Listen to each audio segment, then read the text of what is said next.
आणि आता हा जो मसाला करून घेतलाय ना तो थोडा स्प्रिंकल करते. चिंचेची चटणी आहे. किती छान कलरफुल दिसतायत ना आपले दही भल्ले किंवा दही गुजिया. आणि याच्यावर आता डाळिंबाचे दाणे स्प्रिंकल करायचे आणि वरनं थोडीशी कोथिंबीर स्प्रिंकल करते.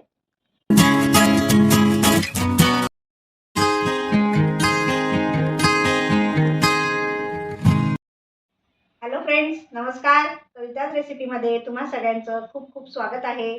कसे आहात तुम्ही? मस्त ना? आता होळी आली आहे आणि होळी झाल्यानंतर दुसऱ्या दिवशी कर असते, तर आपण काहीतरी तळण करतो. मुलांना सुट्टी असते, त्या सगळेच जण घरी असतात, त्यांना पण सुट्टी असते, तर काहीतरी स्पेशल बेत हा झालाच पाहिजे. त्याच्यामुळे मी आगळी वेगळी रेसिपी तुम्हाला एक मस्त सगळ्यांना आवडणारी अशी घेऊन आलेली आहे. नाव आहे त्याचं स्टफ दही वडे किंवा कोणी दही भल्ला पण म्हणतात किंवा गुजिया म्हणतात. त्यांना खूपच मस्त लागतात. तर तुम्ही या होळीच्या नंतर दुसऱ्या दिवशी जी धुळवड आहे त्या दिवशी तुम्ही हे नक्की ट्राय करा. चला तर आता फार वेळ न घालवता आपण पटकन सुरू करूया. आपल्याला हे स्टफ गुजिया जे करायचे आहेत ना त्याच्यासाठी इथे मी 1 कप उडदाची डाळ घेतलेली आहे आणि ती स्वच्छ 2 ते 3 वेळा आता पाण्यातनं धुवून घेणार आहे आणि त्याच्यानंतर 5 ते 6 तास आपण भिजत घालणार आहोत आणि त्यानंतर मग आपण वाटूया. ही बघा, उडदाची डाळ जी भिजत घातली होती 5 ते 6 तास भिजली आणि छान फुलली आहे.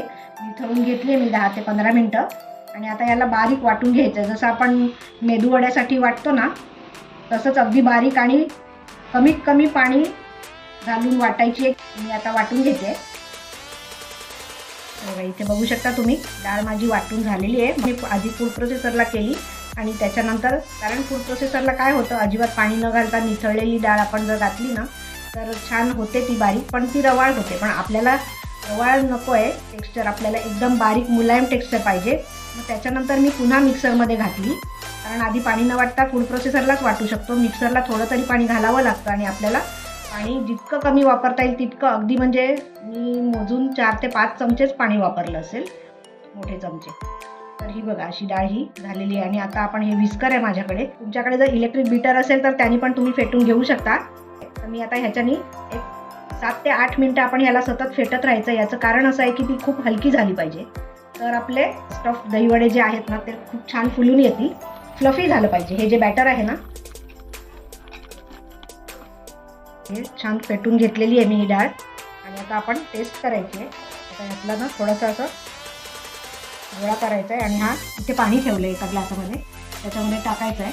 तो जर वरती तरंगला आणि पाणी क्लिअरच राहिलं ना तर समजायचं की आपली डाळ व्यवस्थित फेटली गेलेली आहे.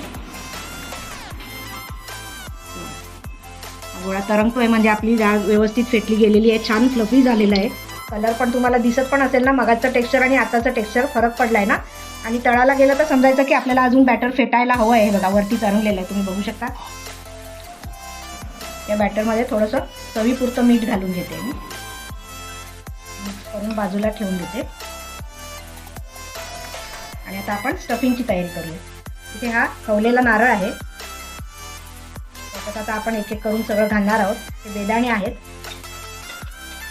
ते घालते, चारोळी आहे, हे किसलेलं आलं आहे, या 2 हिरव्या मिरच्या बारीक चिरून घेतल्या आहेत, थोडेसे पिस्ताचिओ होते माझ्याकडे म्हणून घातले, ऑप्शनल आहे, पिस्ता पाहिजेच असं काही नाही आहे. आणि हे काजूचे बारीक तुकडे करून घेतले ते घालायचे. तुमच्याकडे ड्रायफ्रूटमधलं जे अवेलेबल असेल ते घाला.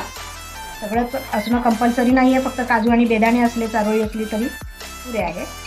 नारळ आणि मिरची आणि आता वरतून थोडीशी आपण याला कोथिंबीर पण घालणार आहोत आणि छान मिक्स करून घ्यायचं आहे. आता हे रेडी झालेलं स्टफिंग बाजूला ठेवते आणि आपण पुढची तयारी करूया. तर इथे ही प्लॅस्टिकचं एक शीट घेतली आहे मी, पिशवीच आहे, किंवा तुम्ही फडका पण एक पांढरा स्वच्छ ओला फडका करून घेऊ शकता. फडका ओला अशासाठी करायचा आहे, कशासाठी ते कळेलच तुम्हाला. मी प्लॅस्टिकची शीट वापरते. त्याला थोडंसं पाणी लावून घ्यायचं आहे आणि आपलं हे जे बॅटर आहे ना ते ह्याच्यावर घालायचं आहे. थोडंसं तुम्ही असं पसरून घ्यायचं, थोडं मध्ये थोडंसं खोलगट करायचं. दिसतंय तुम्हाला, नाही बघू शकताय तुम्ही, ते अशा प्रकारे. आणि आपलं हे जे स्टफिंग केलं आहे ना ते याच्यामध्ये घालायचं आहे. खूप पण घालू नका आणि अगदी कमी पण घालू नका, आपल्याला चव लागली पाहिजे. आणि आता हे असं उचलायचं आहे अलगद आणि हे असं बंद करायचं. दिसतंय तुम्हाला?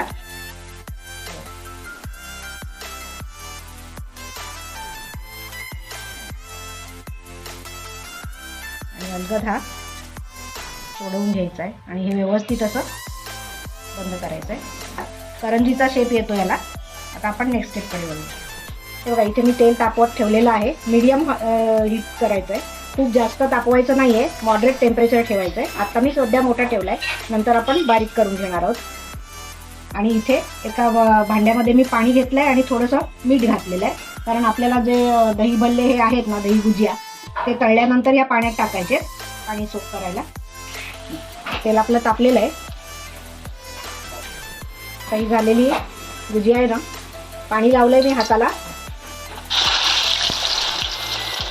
गॅस मी बारीक ठेवला आहे. खूप मोठ्या गॅसवर करायचं नाही आहे, नाहीतर काय होईल, वरनं लाल लगेच होईल आणि आतनं कच्ची राहील.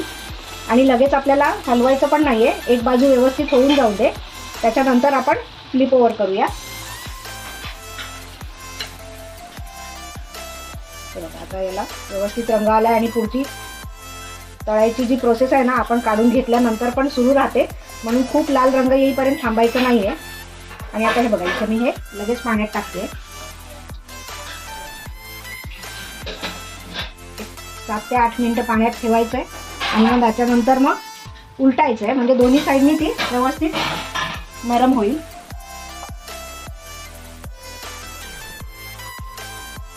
चमचा पण ना पाण्यात बुडवायची मागची बाजू चमच्याची आणि मग असं प्लेन करून घ्यायचं, म्हणजे काय पीठ आहे ना ते चमच्याला मागच्या बाजूला चिकटणार नाही. आणि असं थोडंसं खोलगट करायचं. आणि आता हे स्टफिंग आहे ते घालायचं.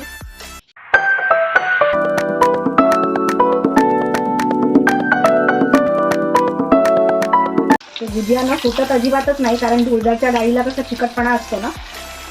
फार काही कठीण नाही आहे, तुम्ही अजिबात घाबरू नका. या होळीला तुम्ही नक्की हे दही भुजिया ट्राय करा. सोपं आहे आणि खूप इंटरेस्टिंग प्रोसेस आहे, न जमण्यासारखं काहीच नाही आहे. सोप्या पद्धतीने मी तुम्हाला दाखवलं आहे. तुम्हाला प्लॅस्टिक शीटवर जमत नसेल तर तुम्ही फडका ओला करून घेऊ शकता. गॅस मात्र मोठा ठेवू नका, नाही तर आतून कच्चे राहतील, कारण जे बॅटर आहे ना ते आतपर्यंत शिजलं पाहिजे. असं दाबून घ्यायचं.